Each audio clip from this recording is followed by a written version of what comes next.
She ordered the human to kneel, not knowing that was his plan. All along, the great hall of the alien palace was silent when the guards dragged in the human soldier. Chains bound his hands and dust covered his face, but his back stayed straight. Around him, tall alien nobles stared with cold, shining eyes. Their skin glowed faintly under the golden light of the hall, and their laughter was sharp like blades. To them, a human was nothing more than a fragile animal brought for amusement. At the far end of the hall, on a throne carved from black stone, sat the queen. She wore a crown that seemed to pulse with living fire. Her gaze was heavy and her voice was strong when she finally spoke. "Bring the creature before me." The guards forced the soldier to his knees, but he did not struggle. His silence filled the space more than any cry of pain could have.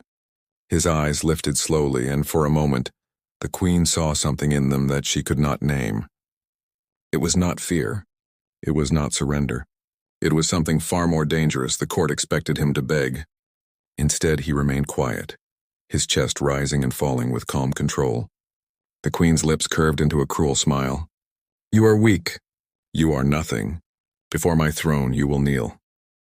Her words echoed, and the court laughed, a cruel chorus that bounced off the stone walls. But to their surprise, the human did not resist. He bent his knee slowly, his head lowered as if obeying her command. The laughter grew louder. Yet hidden in that simple motion was something strange. His kneeling felt deliberate, not forced. His silence unsettled them all. The queen leaned forward, watching closely. She wanted humiliation, but what she saw instead was control. The human's body language was calm, almost practiced. His hands did not shake, his eyes did not dart in fear. She narrowed her gaze. Something about this moment felt wrong. Whispers spread among the nobles seated in the hall. "Why does he kneel so easily?" one asked. "Is this weakness or arrogance?" Another muttered. Even the guards shifted uneasily, unsure if the human was broken or hiding something they could not see. The queen stood. Her tall frame cast a long shadow over him. "Do you understand what this means, creature? You kneel because I order it. You kneel because your kind is powerless." For the first time, the human spoke. His voice was low, steady, and every word carried weight. "I kneel because it begins here." The queen froze, her smile fading. His words were simple, but the tone unsettled her. The court fell silent, trying to understand what he meant. One of the nobles laughed nervously, but the sound did not last long. Everyone was waiting for the queen's reaction. She tried to shake the feeling of unease. "It begins here? You think you control anything? You are a prisoner." The human raised his head slightly. His eyes locked with hers, and for a moment she felt as though the hall itself grew colder. He did not answer again. He only knelt silent, as though the throne room belonged to him and not to her. Anger rose in her chest. She motioned for the guards to strike him. One of them stepped forward, hitting the human hard across the face. The sound echoed, but the soldier did not flinch. Blood touched his lip, but his expression did not change. His calm unsettled everyone more than pain ever could. The queen clenched her jaw. She was used to control, used to fear, used to power that bent everyone's will. But this man, this fragile being, seemed unbroken. Worse, his obedience did not feel like defeat. It felt like something else, something deeper, something waiting. "Take him to the lower cells," she ordered, her voice sharp. "I will decide what to do with him later." The guards pulled him up, but he did not resist. He walked with steady steps, chains rattling, his head held high. The nobles whispered again as he passed, confusion clear in their eyes. They expected tears, screams, broken pride. Instead, they saw a man who looked almost patient. As the heavy doors closed behind him, the queen sat back on her throne. Her hand tightened on the armrest, her thoughts restless. She told herself it was nothing, only a strange human with foolish courage. Yet somewhere deep inside, a flicker of doubt grew. Why had his words unsettled her? Why had his kneeling felt less like surrender and more like a beginning? She shook her head, trying to bury the thought. But the image of his calm face, his steady eyes, refused to leave her mind. Something had entered her palace that she could not control, and it had started with a single kneel. The lower cells of the alien palace were dark and damp, carved from old stone that carried the weight of centuries. The human soldier sat alone on the cold floor, his wrists bound in glowing chains. The guards who had brought him there left quickly, almost as if the silence of the place pressed too heavily on them. But the human did not fear the silence. He welcomed it. Hours passed, and the shadows seemed to shift as faint steps echoed in the halls. Servants carrying trays of food stopped near the barred door. They stared at the prisoner through the metal lattice. Their voices were hushed, but the walls carried sound well. "Why does he kneel so calmly?" one whispered. "Perhaps he is broken already," another said. "No," the first replied. "Did you not hear his words? He said it begins here." "What begins? What did he mean?" The servants placed the food inside and hurried away. Their whispers did not vanish with them. The words spread across the palace, passed from mouth to ear, growing like smoke that could not be contained. Soon guards, nobles, and even the lowest workers of the court spoke quietly of the strange human. The queen heard the whispers too. Sitting alone in her private chamber, she listened as her advisors tried to dismiss them. "It is nothing," one insisted. "A broken animal tries to seem brave. Nothing more." Another said, "If you wish, my queen, we will silence those who speak of him." But the queen did not answer at once. She was troubled. She remembered the way he had looked at her. His silence had not been weakness. His kneeling had not been submission. The memory felt like a thorn in her mind, small but impossible to ignore. Late in the night, she summoned her captain of guards. "Bring him to me," she ordered. "But do not tell the court. This is between us." The captain obeyed. Chains rattled again as the soldier was led into a smaller chamber, a place where the queen often tested her enemies. It was not the throne hall, but a room lit by tall flames, shadows dancing across the walls. She studied him as he was forced to stand before her. "You confuse my court," she said slowly. "You confuse even me. Tell me, human, why did you kneel so willingly?" The man lifted his head, his eyes steady, his voice calm. "Because kneeling means nothing. It is only a shape of the body. Power is not in the knee. It is in what follows." The queen felt her breath catch, though she did not show it. His words struck her like an unseen blade. She narrowed her eyes. "You think you speak wisdom, but you are in chains. You are mine." The human tilted his head, his expression unreadable. "Am I?" The guard shifted uncomfortably. They had heard prisoners beg for mercy, scream in rage, cry in fear. But this man spoke as though chains were paper, as though captivity was only a shadow. His calm unnerved them. The queen rose and walked closer.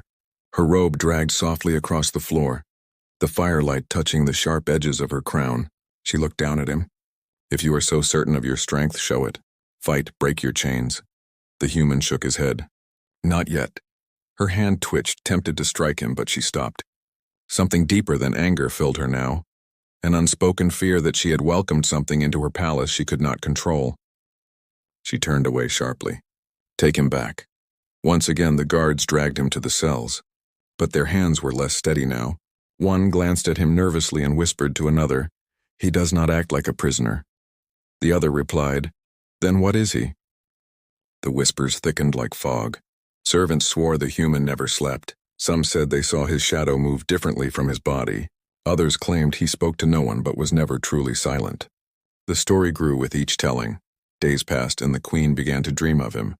She saw him kneeling before her throne, but in the dream, she was the one who felt small. She woke in anger each time, blaming her own mind, yet unable to shake the feeling.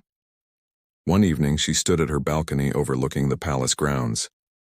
Her most trusted advisor joined her. "The court talks too much of this man," he warned. "If you do not act, they may see weakness in you." She gripped the balcony rail. "Weakness? No, I will show them strength. I will show them what becomes of humans who dare to stand before me."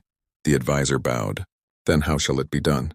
The queen's eyes narrowed, reflecting the stars above. "Not yet. First I will test him further. If he breaks, the whispers will end. If he does not, then I will make an example so brutal no one will ever speak of him again." Below, in the darkness of the cells, the human sat with his back against the wall. His face was calm, his breath steady.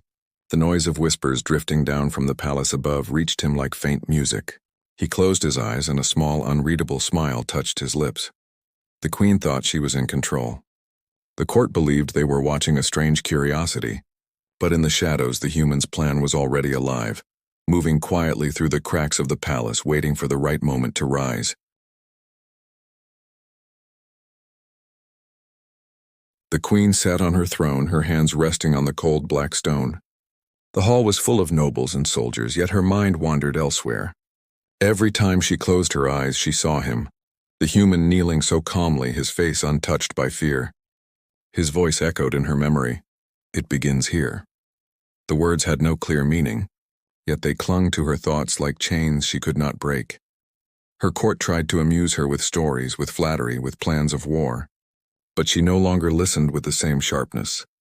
Their voices became noise, drowned out by the memory of the prisoner who refused to act like one. That night she dismissed her council early and returned to her private chamber. The tall windows showed her empire's capital, glowing with alien fire, endless towers and bridges reaching into the sky. It should have filled her with pride. Instead, a shadow of unease pressed against her chest. She poured herself a drink, the liquid glowing faintly as it swirled in her cup. Her hand did not tremble, but her mind was restless. What if the whispers spreading through the palace had weight? What if this human was not a mistake of war, but something more dangerous? The queen told herself she feared nothing. She had ruled empires, commanded fleets, and destroyed planets. Yet when she remembered his calm eyes, she felt a trace of doubt. Her thoughts broke when her captain entered, bowing low. "My queen, the prisoner has refused food for 3 days," she frowned. "Refused?" "Yes, he sits in silence. He waits." The queen's anger flared. "Let him starve then. What is a human life to us?" The captain bowed again, but before leaving he hesitated. "My queen," the guards whisper. "They say he eats nothing because he needs nothing. They say his strength does not come from food or water, but from something else." The queen's eyes narrowed. "You sound like a fool." The captain lowered his head. "Forgive me, my queen. I only repeat what spreads through the halls." When he left, the queen remained still, her drink untouched. The whispers had reached even her captain. She told herself it was weakness in them, not in her. Yet still she wondered why the human waited, what he waited for, and why she could not read him like she read all others. Later, when the hall emptied, she walked alone to the lower cells. No guards followed. She wanted to see him without the noise of the court, without the eyes of others. The doors opened slowly, stone grinding on stone, until she stood before his cell. The human sat in the dark, his back against the wall, his eyes closed. The faint glow of his chains painted his figure in blue light. When she stepped closer, he opened his eyes and looked directly at her, as if he had known she would come. "You," she said softly, almost to herself. "You disturb my sleep." He tilted his head. "Good. Then you know you are not safe." Her jaw tightened, but she refused to show fear. "You are chained. You are alone. I could end your life in a breath." He smiled faintly, not mocking, not afraid. "And yet you will not. Because deep inside you know ending me would not end what I am." Her chest grew tight. For a moment she felt small, as though the walls around her leaned closer. She forced herself to step nearer, to stand tall. "You speak in riddles. Do you think I am weak enough to be shaken by words?" He leaned forward, the chains clinking softly. His voice was calm, measured, dangerous. "I think you already are." The queen's breath caught. No prisoner had ever dared speak to her this way. She should have ordered his execution in that instant, but her hand did not rise. Instead, she stared at him, trying to see through him, and the more she looked, the more doubt grew in her chest. At last, she turned sharply, her robe swirling behind her as she walked away. The cell door slammed shut, but the sound did not silence the unease in her heart. The next morning, the Queen's Council noticed her silence. She spoke less, her eyes distant. When nobles tried to raise new plans, she cut them short. When generals spoke of future battles, she waved them away. All she saw, all she heard, was the calm voice of the human echoing in her thoughts. At night, the dreams grew stronger. She dreamed of her throne crumbling, of the human standing where she sat, and of herself kneeling before him. She woke in anger, but her anger was only a mask to cover the fear she dared not admit. The palace itself seemed to change. Servants moved faster, trying not to be caught in whispers. Nobles grew quieter, their laughter thinner. Even the guards, once proud and unshakable, now watched shadows with wary eyes. The prisoner's presence was no longer hidden in the cells. It was in every corner, in every silence. The queen stood at her balcony again, watching the endless city. For the first time in her rule, the sight of her empire did not feel eternal. It felt fragile, like glass under pressure. She clenched her fists, fighting the thought, but it returned stronger. Perhaps the human had not been captured at all. Perhaps he had brought himself here.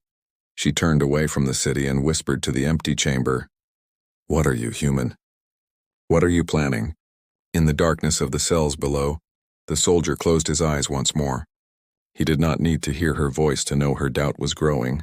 It was all part of the plan. The queen gathered her court in the throne hall again. Trumpets sounded, nobles filled the seats, and guards lined the walls. Yet the air was heavy, as if unseen weight pressed on everyone present. Even laughter came thin and nervous. The whispers of the human had not stopped. If anything, they had spread wider, carried in the halls like a silent storm. The queen lifted her hand for silence. "Bring him," she commanded. The doors groaned open and the human was led in. His chains rattled with each step, yet he walked with the same steady calm. The guards pushed him down to his knees before the throne, but again his motion looked deliberate, not forced. The nobles watched closely, their eyes hungry for weakness, but instead they found unease in their own hearts. The queen leaned forward. "You kneel again, why?" The human raised his head. His voice was low, but in the silent hall it carried to every corner. "Because the more I kneel, the more you reveal." Confusion rippled through the court. The queen's face hardened. "Reveal what?" He smiled faintly. "Your fear, your weakness, your secrets," the court gasped. Guards tightened their grips on their weapons. The queen stood, her robe trailing across the black stone. "You know nothing of me, nothing of this palace. You are a prisoner." The human tilted his head, his eyes steady on hers. "I know enough." The queen froze when she heard what came next. "You hide a secret tunnel behind your throne, a passage built by your ancestors in case the palace fell under attack. You have never told your court, not even your closest advisor. Yet I know it is there." A stunned silence fell across the hall. Every noble turned toward the throne, as if expecting to see the stone crack open and reveal truth. The queen's heart raced, though she forced her face into calmness. Her voice was sharp when she spoke. "How do you know this?" The human did not answer. His silence itself was heavier than words. The queen stepped closer, her anger hot but her doubt hotter. "What else do you know?"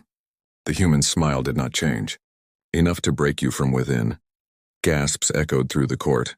Some nobles looked uneasy, others curious, but all of them felt the shadow of something greater than themselves moving in the room.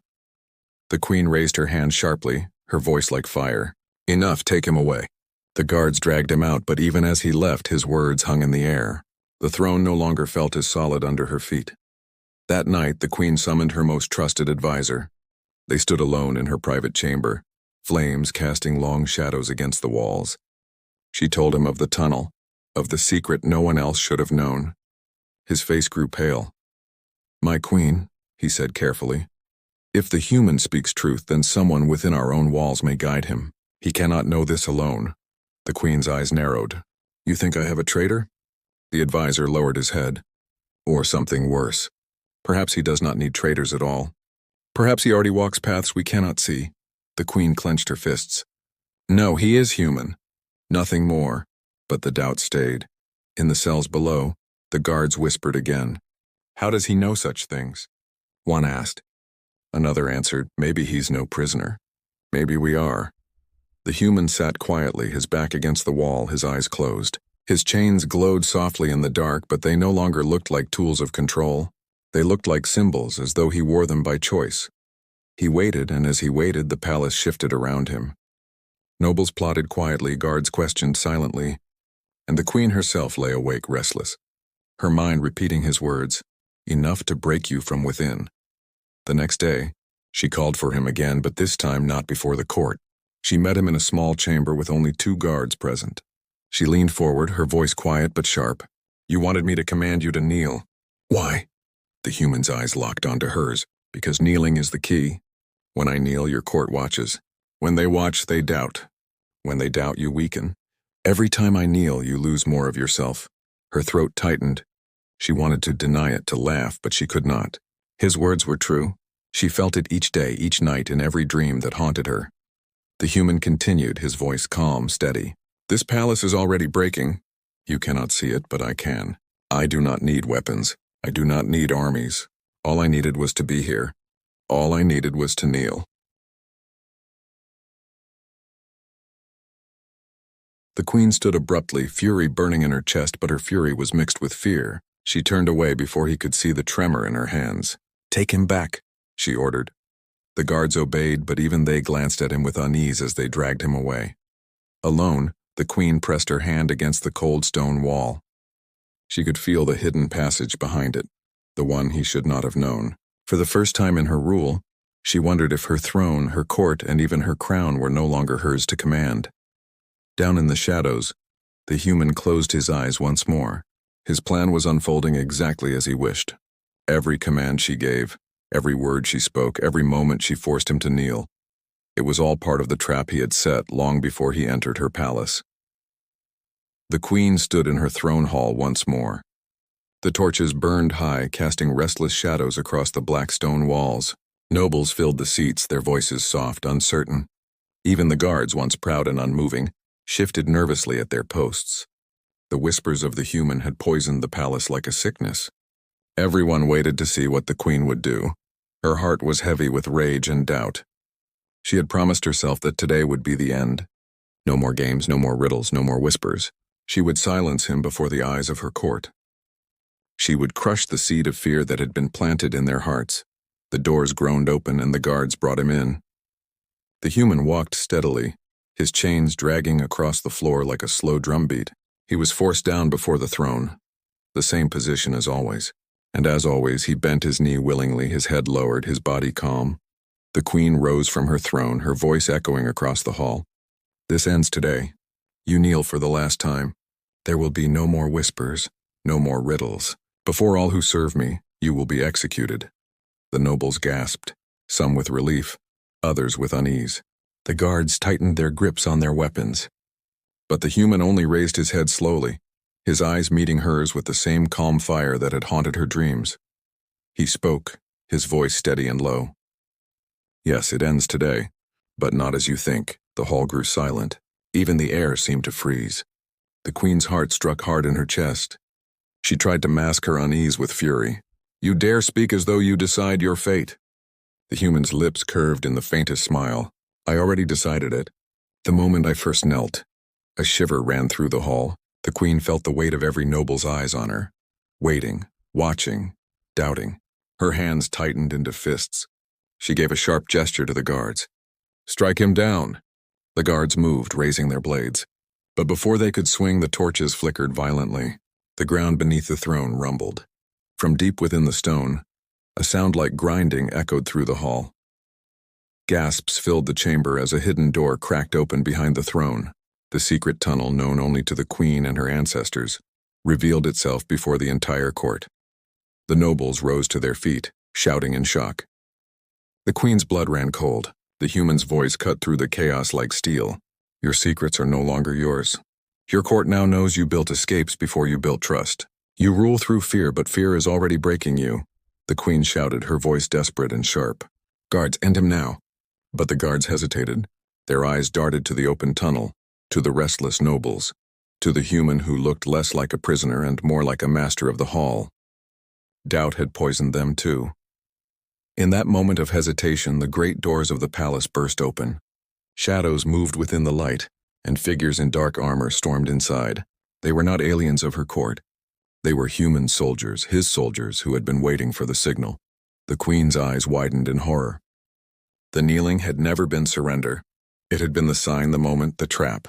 Every time he knelt, the palace grew weaker. Every time he obeyed, doubt spread deeper. And now, with one final kneel, the walls of her empire cracked open for his people to strike. The nobles screamed as the humans flooded the hall, their weapons flashing. The queen's guards tried to resist, but many dropped their blades, confused, afraid, unwilling to fight against the man who seemed to control even their queen's fate. The queen stood tall, her crown burning with its faint glow, her voice filled with rage. "This is my empire. You are nothing but an insect." The human rose slowly, the chains falling from his wrists as if they were never strong enough to hold him. His eyes locked on hers, calm and steady as always. He stepped forward, the hall parting around him, nobles stumbling back, guards lowering their eyes. He stood before her throne, his voice cold and final. "You told me to kneel. You believed it was power, but power was never in kneeling. It was in making you watch as your world bent around me. You made me kneel, and by doing so, you gave me the moment I needed. This was always my plan." The queen's chest rose and fell with fury and fear. She looked around, but the hall no longer belonged to her. Her nobles stared at her with doubt. Her guards lowered their weapons, and the open tunnel behind her revealed the truth of her weakness. Slowly, painfully, she realized the reversal. The one who had been a captive now commanded the room. The one who had knelt now stood over her, and she, the queen who had ruled empires, felt the weight of a command unspoken. The human's eyes did not leave hers as he whispered, "Now, you kneel." The hall fell silent. The nobles held their breath. The queen's hands trembled. And in that silence, under the gaze of all she had once ruled, she lowered herself to the ground. The crown on her head tilted, slipping forward as she bent her knee before the human soldier. The empire that had mocked humanity watched in disbelief as their queen bowed, and in that single moment the galaxy shifted. The human's plan, hidden behind silence and chains, was complete.